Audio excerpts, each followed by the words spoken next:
heard a joke this week that, today's board meeting, correct? Do I have that day right? Tonight's board meeting? Okay, good, because then the whole joke would just be totally ruined if it wasn't board meeting night. But here, listen to this joke. There will be a meeting of the board immediately after the service, announced the pastor. After the close of the service, the church board gathered at the back of the auditorium for the announced meeting. But there was a stranger in the midst, a visitor who had never attended their church before. "My friend," said the pastor, "didn't you understand this is a meeting of the board?" "Yes," said the visitor, "and after today's sermon, I suppose I'm just about as bored as anyone else who came to this meeting."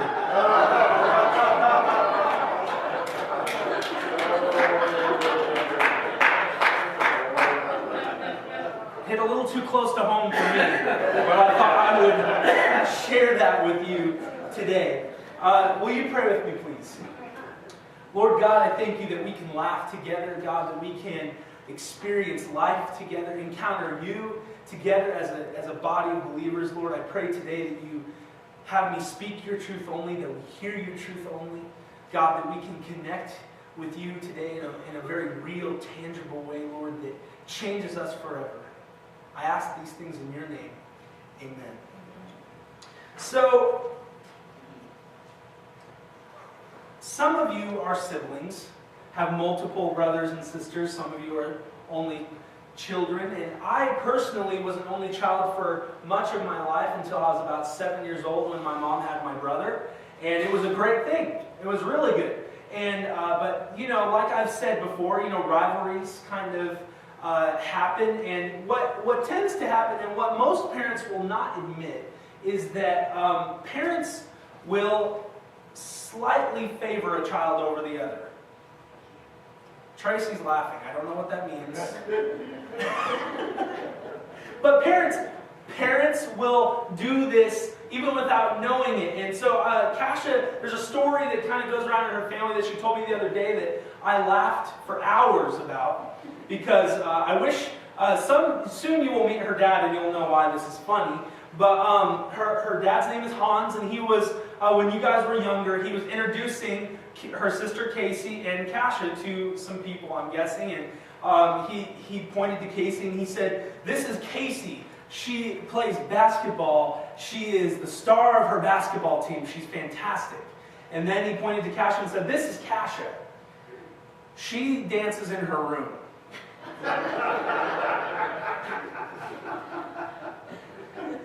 Hans is a sports guy.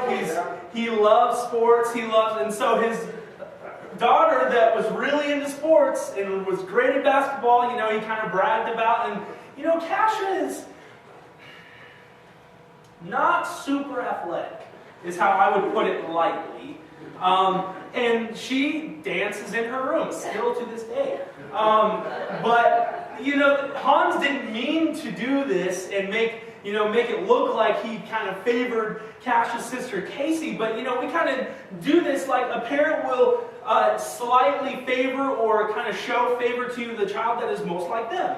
It was kind of apparent in my mom's family. My mom has a brother and a sister, and she's the youngest. And she claims that she got no special treatment, but my aunt and uncle claim otherwise.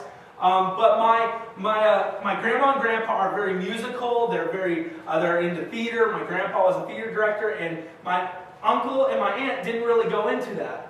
And my grandma and grandpa were also teachers, and they didn't go into that. But my mom went into music, went into theater, and became a teacher. And so my grandma and grandpa just kind of connected a little easier with my mom because she went into the same things. And so parents kind of do this. Not on purpose really, but they kind of do this.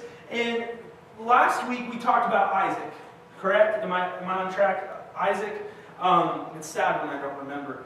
Isaac, we talked about Isaac and Abraham sacrificing him, or about to sacrifice him on the mountain. And so we're going to talk about Isaac today, but now Isaac is an old man. And he has sons named Jacob and Esau. And I love the name Esau. Remember that name. No? Jacob, and here's something we have to get. Esau was the firstborn, and Jacob was the secondborn. Now we have this kind of eternal struggle between the firstborn and the secondborn. You know, Kasha is the secondborn, and I was the firstborn, and there is this kind of tension between the firstborn and the secondborn. Usually nowadays it's almost like the secondborn gets more privileges and is what some would say babied. And but now, back in the biblical times, the firstborn had all the rights. Really, it had the special treatment, and especially the firstborn son was a very big position in a family. And what happened was Esau, because he was the firstborn son, he naturally got the birthright. And what a birthright is what the father handed down to the firstborn son. When the father died, all the authority, the land, the money, the family, all the responsibilities went to the firstborn. It was a big thing. It was a huge honor. It was a divine honor. It was set by God. The firstborn would get this and have the birthright. So it's very important that we know that. And so here we are in Genesis 25, 27 through 24. And you'll see this, that Isaac and his wife Rebekah have favorites. And it's the child that is most like them that they have favorites. So read this with me. The boys grew up, and Esau became a skillful hunter, a man of the open country, while Jacob was content to stay home among the tents. Isaac, who had a taste for wild game, loved Esau, but Rebekah loved Jacob. Favoritism in the Bible, it's there. Jacob replied,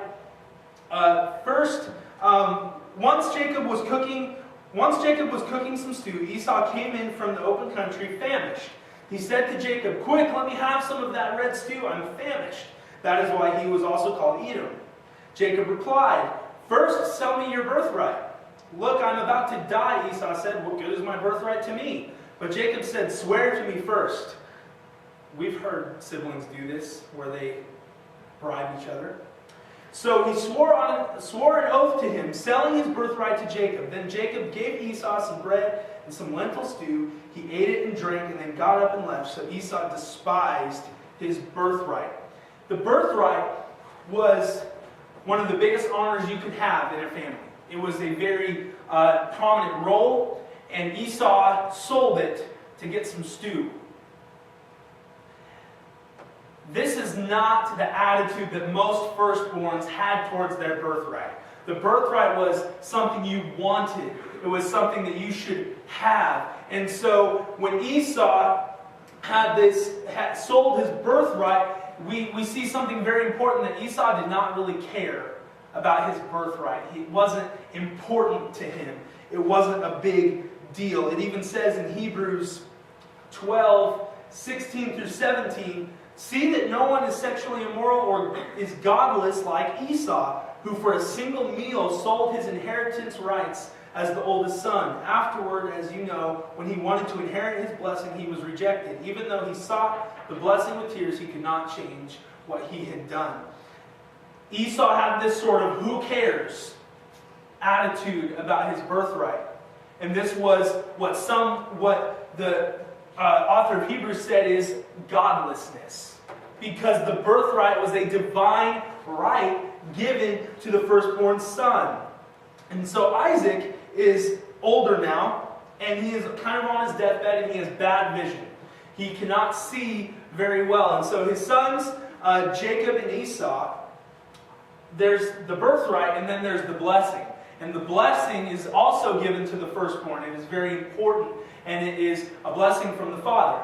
And so Isaac was on his deathbed, can't really see, and he brings Esau in. He said, "Esau, I'm about to die.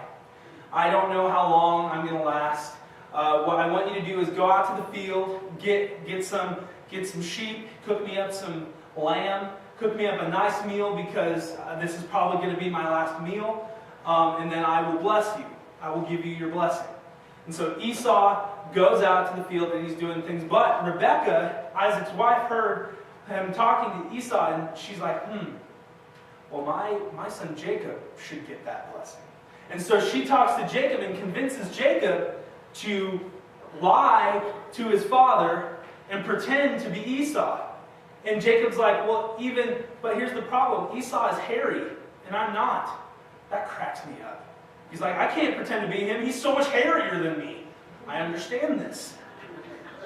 He's so much hairier, so he actually puts on wool to show that he is hairy. And so he goes up to, Jacob goes up to his father, and Rebekah prepared a meal, and he ate the meal, and he's like, are you really my son Esau?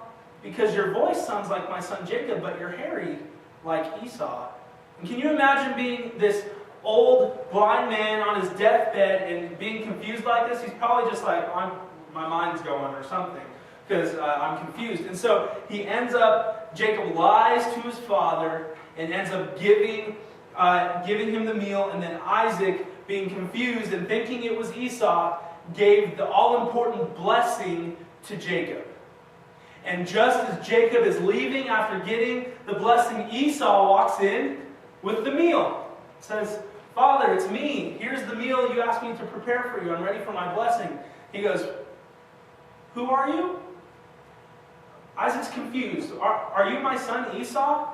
Because I just blessed my son Esau. And suddenly Esau realizes that Jacob lied, deceived his own father. His mother was in on it too, which makes it even better. Talk about a hiccup in a marriage. Whoa.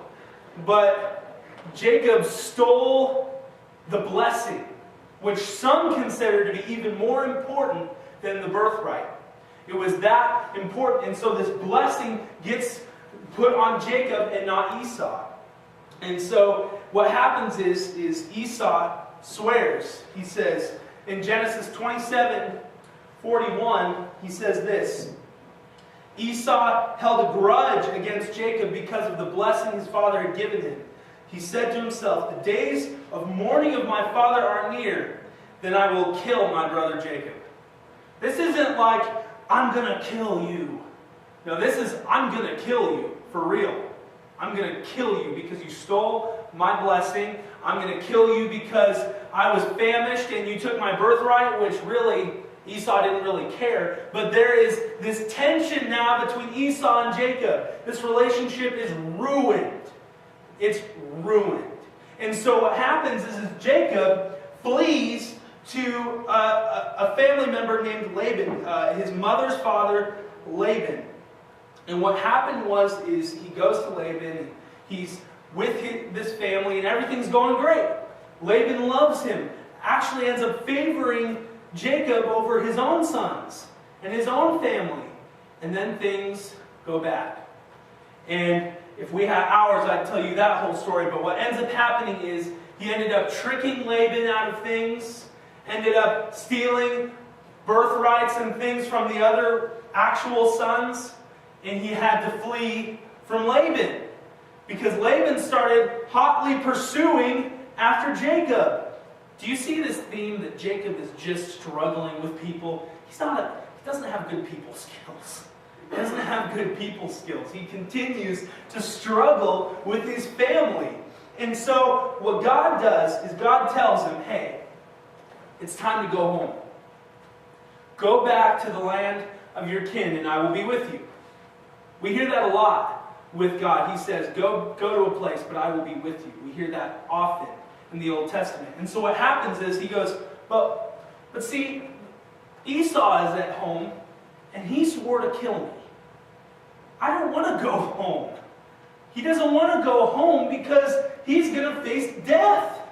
He is terrified of Esau. Fear is crippling Jacob because he has to go face his brother in whom life he kind of ruined. He kind of ruined Esau's life.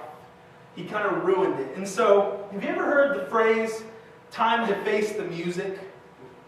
Have you ever heard that phrase? I heard that phrase often in my life, and you hear when things are going bad and you kind of are backing up and kind of avoiding facing something.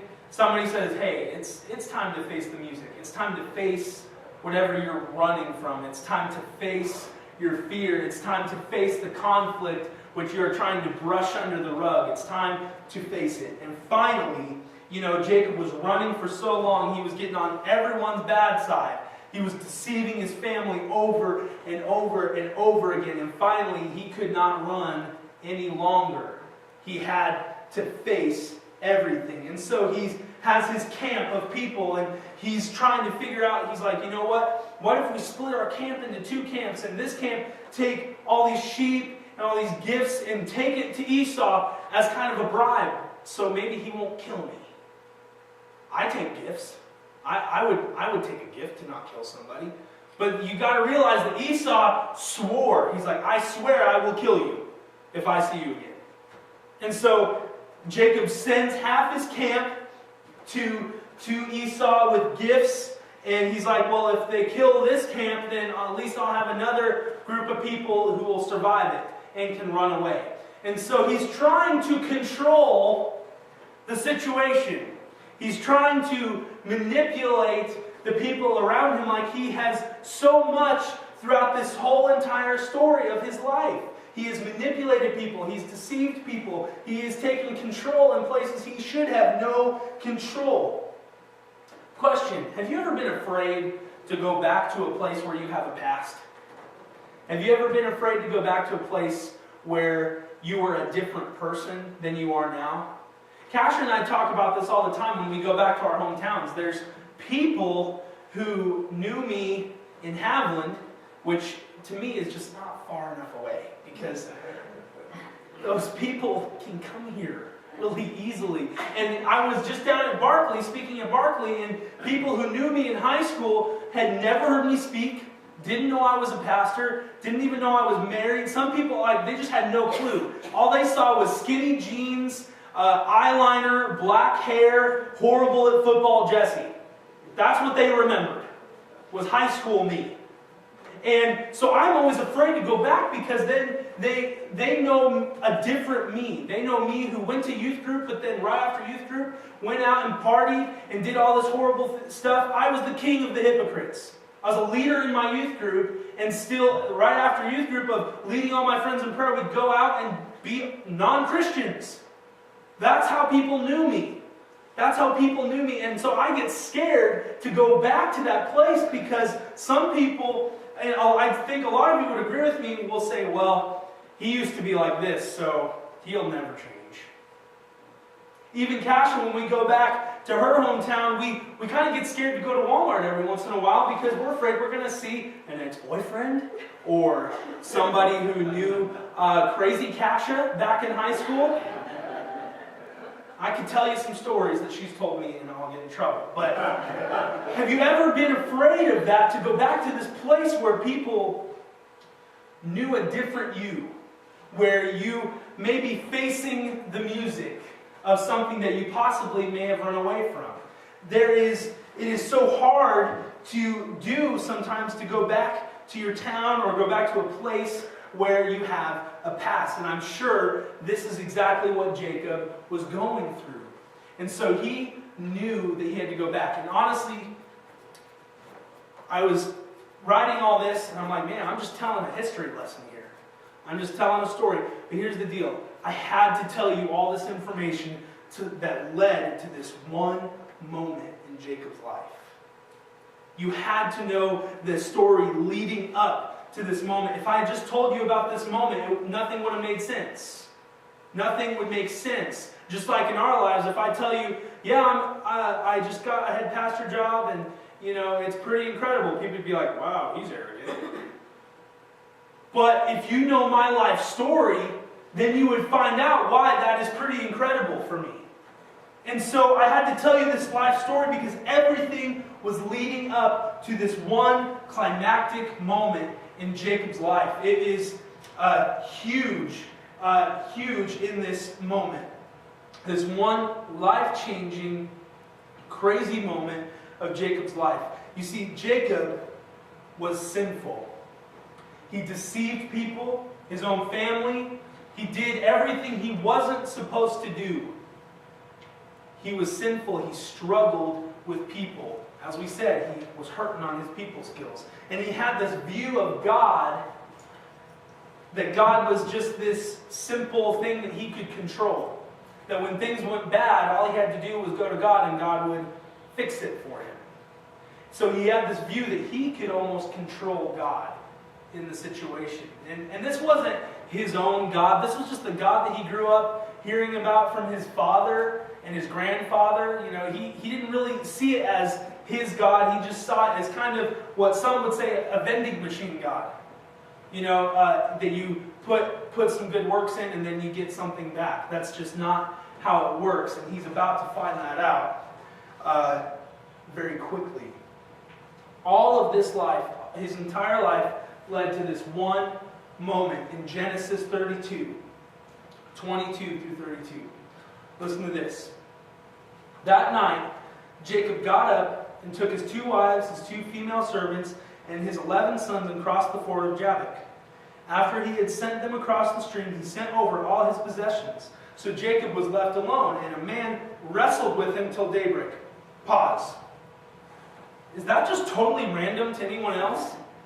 That's so random to me. He's crossing the river, and then suddenly a man came and wrestled him.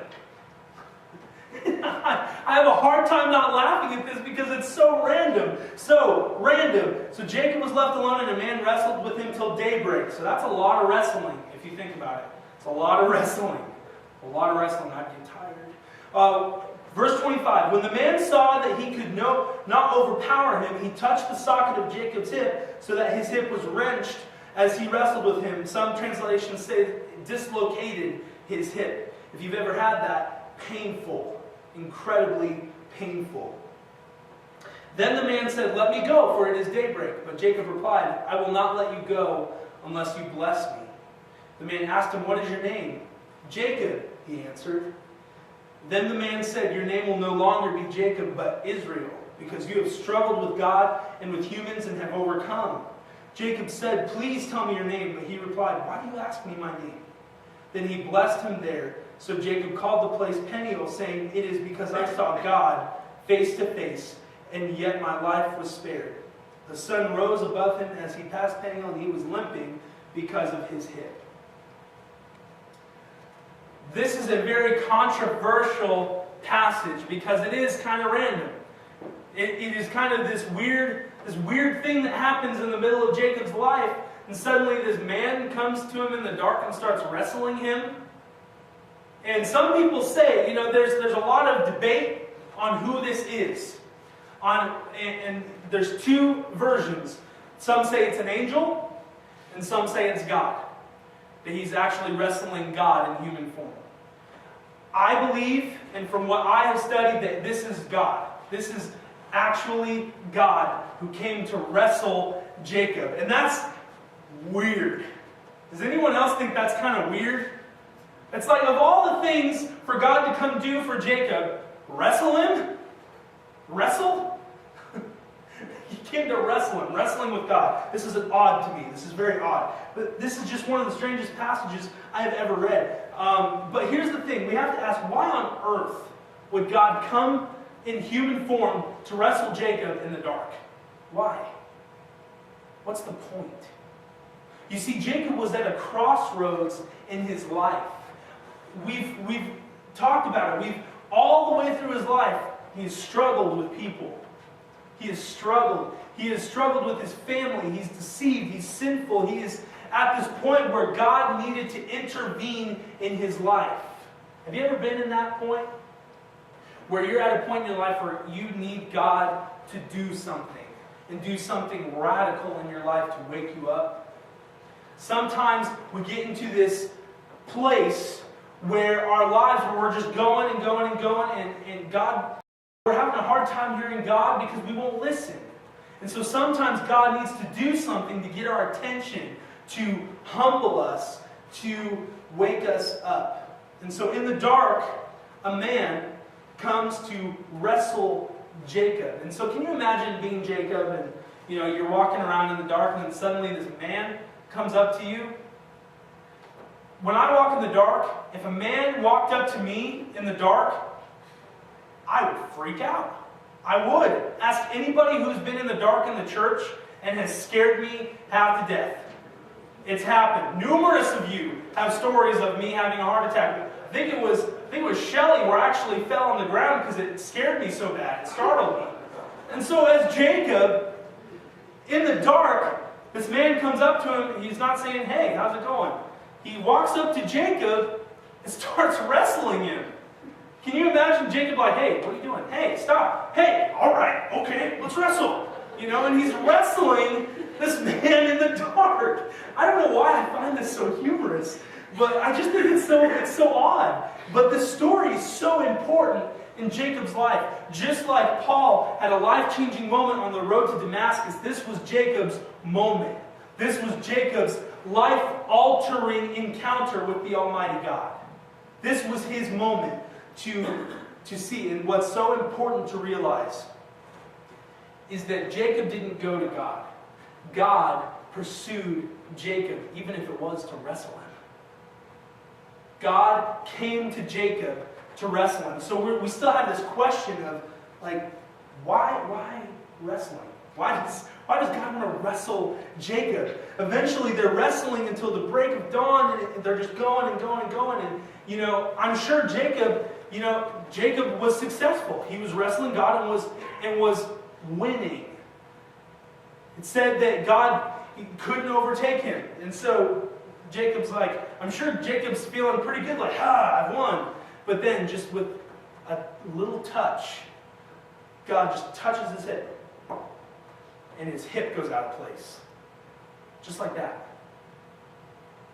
And Jacob, I'm sure, writhing in pain, most likely on the ground from this pain, still begs for a blessing. God says, are you going to let me go? It's time for me to go. It's daybreak. I've obviously won. But Jacob says, no, not until you bless me. Not until you bless me. You see this cool contrast between the blessing of his father and the blessing of God. He didn't really want the blessing of his father. I mean, he was his mom told him to do it. He deceived. It wasn't his blessing. And so there's this empty gap in his life of, where's his blessing? He didn't even really care about having a blessing until now. And suddenly, and this is, Cash and I were talking about this yesterday, at some point in the wrestling,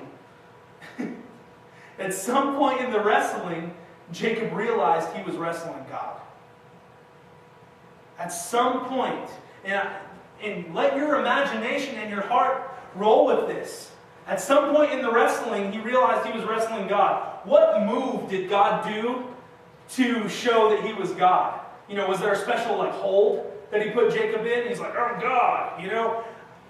What happened for Jacob to realize that he was wrestling God? I mean, it doesn't say, but it's very interesting to me. And so Jacob begs him for a blessing. And God says, what's your name? He says, Jacob. No, that's not your name anymore. Your name is Israel, meaning him who has struggled with man and God and has overcome. You see, Jacob was kind of a wimp. And he kind of did things the easy way. He took the easy road out. I mean, he did all these things. And so God comes to wrestle him, to humble him, to show him that he is nothing compared to God.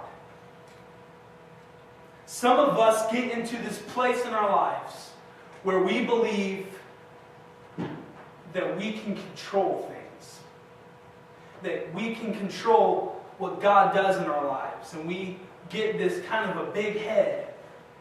And every once in a while, we as children of God need to be humbled, need to be disciplined, which is hard. And let me quickly go into this, but there's a big difference between discipline and punishment. Punishment is way different than discipline because the difference is teaching. Discipline is teaching you something. Punishment is just punishment. It doesn't teach you the right. So God comes to humble Jacob, to discipline him, to show him, look, you are nothing compared to me. You have no control. I have control. You can wrestle with me all you want, but in the end, it's my touch of power on your life that controls everything. How many of you have had a humbling moment like this, where something happens in your life that just completely breaks you? And sometimes it's hard, and sometimes it's bad, but then suddenly after a while you look and go, oh my goodness, I needed that. I needed to be humbled. I needed to be broken. And so now, Jacob, this moment in his life was the turning point. It was the moment that changed everything for him. He changed so much that God gave him a new name. In the same way, now Jacob realizes, and this is what's very important, is Jacob realizes the importance of a blessing from God. That a blessing from God is the true blessing that he needed, was the true blessing that though he didn't deserve it, he couldn't earn it in the wrestling match. He didn't earn it, he lost. But still, he's like, please, I won't let you go until you bless me. Even though he had lost, he was broken, he was weak. In his weakness, God was strong. In his weakness, God showed strength in the life of Jacob. But the story of Jacob is incredible to me. It has a lot of application, but there is a true and better Jacob who took the blow of justice for us. And so the blessing that we didn't deserve or earn could be given to us through the salvation of Jesus Christ. And so, the true and better Jacob who wrestled, took the blow of justice we deserved so that we, like Jacob, could only receive the wounds of grace that wake us up and discipline us. Those words, wounds of grace. God is gracious to us as he disciplines us and humbles us and shows us his power and his might in our lives. Jacob, from that point on, knew the power of God in his life, knew who was in control, knew that he was nothing. It says in John 3:30 that we must become less and he must become greater. We must become less and he must become greater. So I encourage you today, when the hard times come, let it humble you. Accept the trials. Because you never know, it may be God teaching you something. It may be God showing you his power in your life. Run to God. Know that he is so much better than you will ever be. And rest in that. Rest in the power of God in your life. And know that there was a true and better Jacob who took the blow of justice for you so that we may receive the blessing of God through the salvation of Jesus Christ. Will you pray for me, please? God, I thank you so much for the odd stories that catch our eye and that teach us something so profound. Lord, I pray that when we are rebellious, that when we are sinful and deceivers, God, that you humble us, that you discipline us, that you teach us how to be your children, how to walk in the footsteps of Christ, how to follow him and do everything he does. God, may you become greater and may we become less. In Jesus' name, amen.